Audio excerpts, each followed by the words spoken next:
You're misplaying multi-way spots in poker, and it's costing you a lot of money. I've been misplaying these spots forever, but thankfully we've got these new tools that are going to help us a ton. I've been putting a lot of work into multi-way just because those are the biggest pots. That's where you're going to make the biggest mistakes as a result.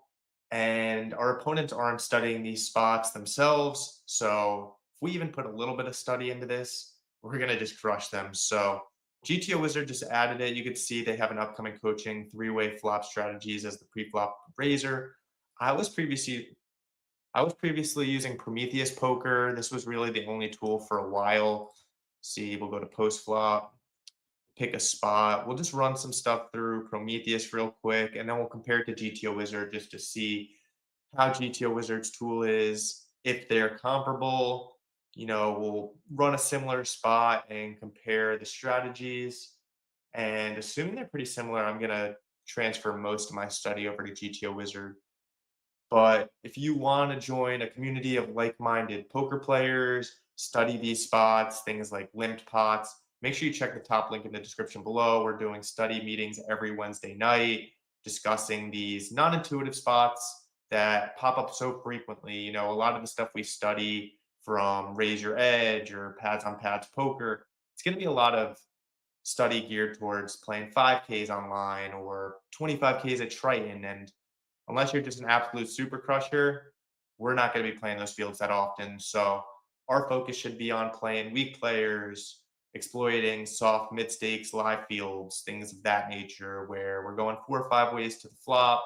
Hopefully, mostly 3 ways, so a lot of the study will apply. But yeah, if you haven't put much effort into multi-way, I highly recommend sticking around to the end of this video and also joining up on that community. But without further ado, let's just look at a pretty common spot. Let's say we're 100 big blinds deep at the start of a tournament. We raise from early position, the button flat, and the big blind calls. That's pretty common.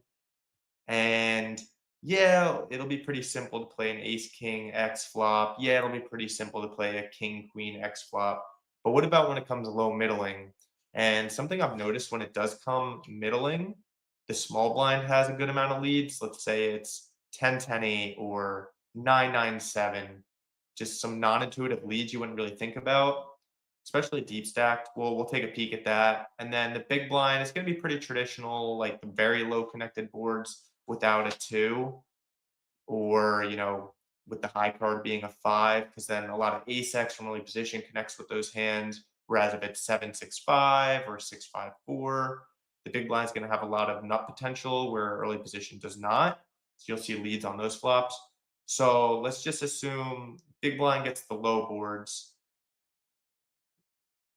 Small blind's not actually in this hand, but we'll take a peek at that as well. And then the button is going to be, pretty wide at the stack depth. And if it checks to them, they're going to have a good amount of stabs. Probably more so at lower stack depths. They're just going to have a lot of quarter pop betting. But let's just run a few flop textures. First being, let's see if the big blind has leads on a 7-6-5, even multi-way. I know this is a very common heads up concept, but so only 15% of the time.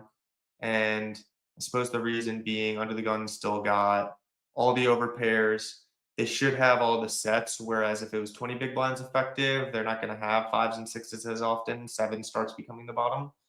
So 15% lead in this spot at 100. Let's see if this lead frequency goes up at 20. So it's going to be 7-6-5. We were at 15% lead for the big blind before.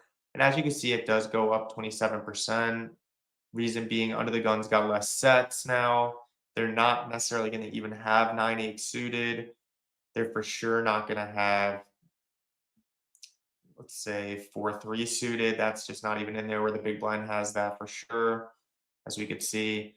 So just a lot more leading at the lower stack depth. And then let's run the spot I was talking about where we also get the small blind involved and take a peek at a more middling board, not so low. So a 9-9-8, where there's some open-endeds, there's gut shots, there's trips. So as you can see, 11% lead from the small blind. So it's more than zero, which means it's a thing. We'll take a quick peek at 100 big blinds, see if that frequency goes up or down. 998 with the flush draw. So it goes up slightly, and then let's just compare a few more board textures. I actually don't have the premium version of Prometheus anymore because GTO Wizard just released their multi-way solves. So we might get capped here after a few more runs, but it's worth looking at. Whichever one we end up on, we will compare to GTO Wizard and go from there. So let's do a 10-9-8. So now there can be flop straights. And yeah, you can see the small blinds now up to 17% leads. But let's just say they check. No leads for the big blind really, because in position still going to have queen jack. They're going to have pocket tens. They're going to have overpairs. The big blind sure does have 7-6 off, but it's just not enough of an equity advantage to justify leading. Whereas the small blind has top pair and an open ended. They have flopped nuts. They have some sets in their range because they're not three betting against early position, whereas big blind's more likely to squeeze, I imagine. It looks like small blinds pure has twos through queens, whereas if we check, you could see that big blind squeezing jacks and queens, and probably even queen jack suited. Yeah, they don't even have queen jack suited in their range because it's just wanting the big blind to squeeze that combo. So it makes a lot of sense. But imagine we just both check. It prefers a quarter pot size, even this deep effective in position. So that's just a general takeaway. A lot of the times in position and multi-way pots, we opt for a smaller sizing. So yeah, at this deeper stack depth, you will see twos, threes, fours, fives from under the gun. Whereas if we go back down to 20, and we do 10, 9, 8. Okay, so it's saying to upgrade your plan. That's what I assumed. So let's actually take it over to GTO Wizard now. Study, run a 20 big blind and 100 big blind spot. We'll take it off ICM. Just assume chip EV for now. We will go 100 big blinds to start, have under the gun one raise, small blind flat, big blind defend, solve with post flop AI.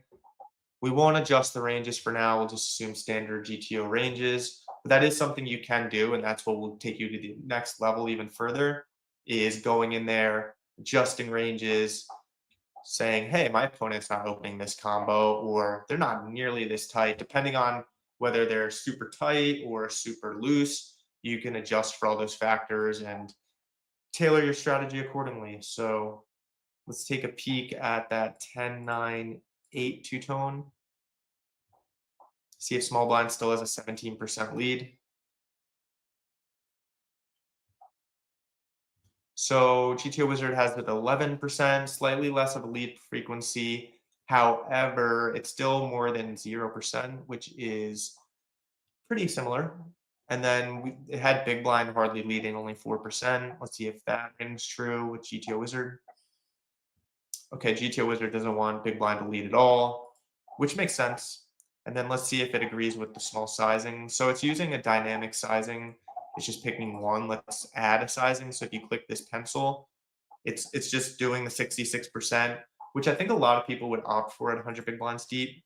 Let's see if it likes the 25% as well on GTO Wizard, or if GTO Wizard disagrees and wants us to size up on this flop texture, which I would have thought on something this wet, if you have Queen Jack, I would think you would just want to size up. But it disagrees, and GTO Wizard actually prefers the small sizing as well. So it's good to see that they're similar, and it's good to see that it's just not giving us two completely different outputs.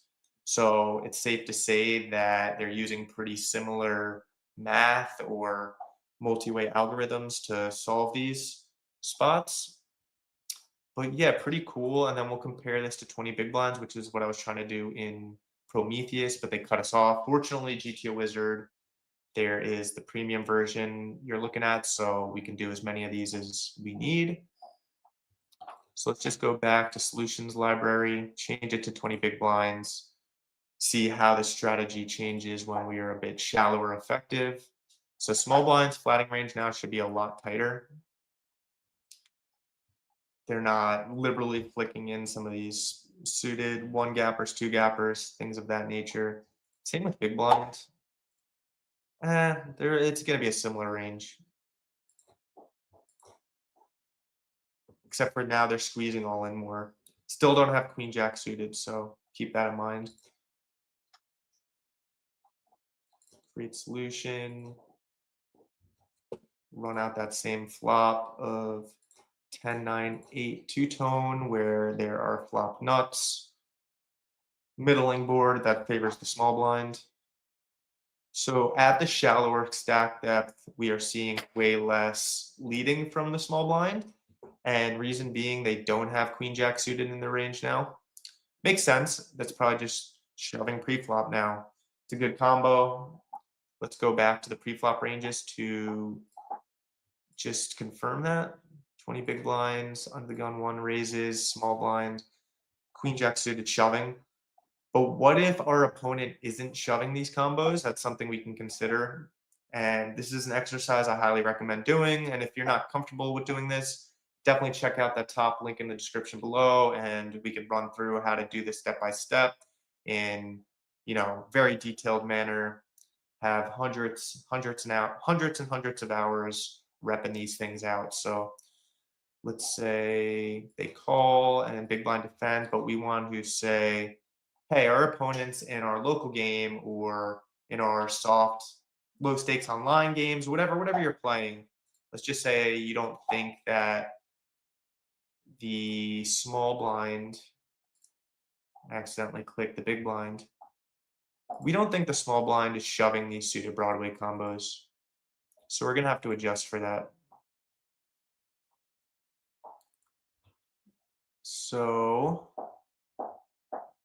let's just have them call these hands. We'll still have them, we'll have them never trapping aces. We'll have them do some calling with twos, threes, fours, fives, sixes, sevens, and eights. We'll keep nines plus as aggressive. Let's take out king, queen suited as a shove and just have them call that. That makes sense to me. And then let's have them play a little tighter. I don't think they're flatting queen eight suited, jack eight suited, things of that nature, especially this shallow. Let's just assume they're going to get in there pretty tight. But we'll make these pure. So pairs, nice connected suited hands. Let's get rid of jack 10 off, queen 10 off, king 10 off. Let's just have them play ace jack off passively. This looks a little more realistic just for, the average standard player in your local live low stakes game. They're probably just calling these hands and they're only three betting the top. Let's confirm that. Same with the big blinds. It's just so easy just flick in the defend with certain combos that I don't think a lot of people are going to squeeze suited broadways. Of course, if they study, if you know they're a good player, be weary and don't make these adjustments into your node lock sims. But I just don't think enough people are finding these shoves, even with sixes, sevens, 10, 9 suited. It's definitely not getting in there. Let's just only have them three bet shove the top 5% of hands. They could also three bet not all in aces and kings and queens, but those wouldn't make it into their range either. 6-2 off. And yeah, let's just make them a little tighter. Let's have them just fold some of these hands. I've been showing jack 2 suited before. Like, I'm not playing this crap. Let's just assume they're pretty tight. Seems reasonable. And in this situation, we are under the gun. So let's see if they're playing this tight, how that adjusts their strategy and our strategy. Let's go back to the 10, 9, 8. So at 20 big blind, small blind had no leads. Now it goes up, which makes sense. Now they're super linear. And we also added back queen jack suited, so now they do have flop nuts. They have queen jack off pure. Now they have ace jack for an open ended and two overs. I mean, they have more nut flush draws because they're not shoving any of these. Yeah, it makes sense that they have more leads. Big blind, let's see if they're leading it all now. No lead still, makes sense. We didn't adjust their range a ton, we just made them tighter, less shoves. Now, if they both check to us, yeah, we're not stabbing nearly as much, 34%, because they're just so tight now, and they have more nuts. Let's add in a small sizing, see if that changes things. See how you can just play around with this a ton? You can get real deep down the rabbit hole on these sims, which is good. It's good brain exercise. So when we do opt for the smaller sizing, our bet size, or sorry, our bet frequency does go up pretty significantly, which makes sense. The smaller we bet, the more often we bet. The bigger we bet, the less often we bet, the more we check.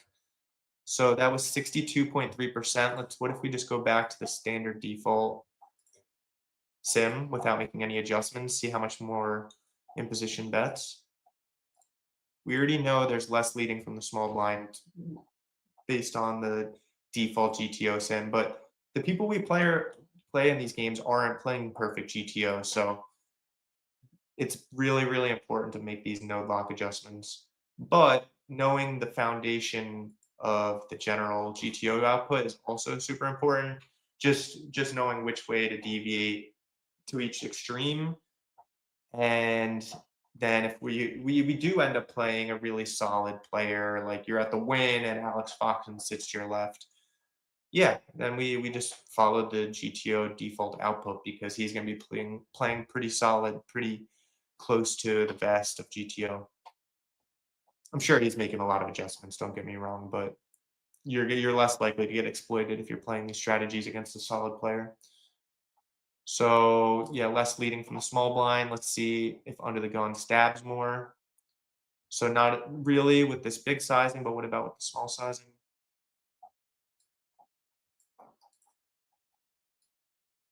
It was around 60%.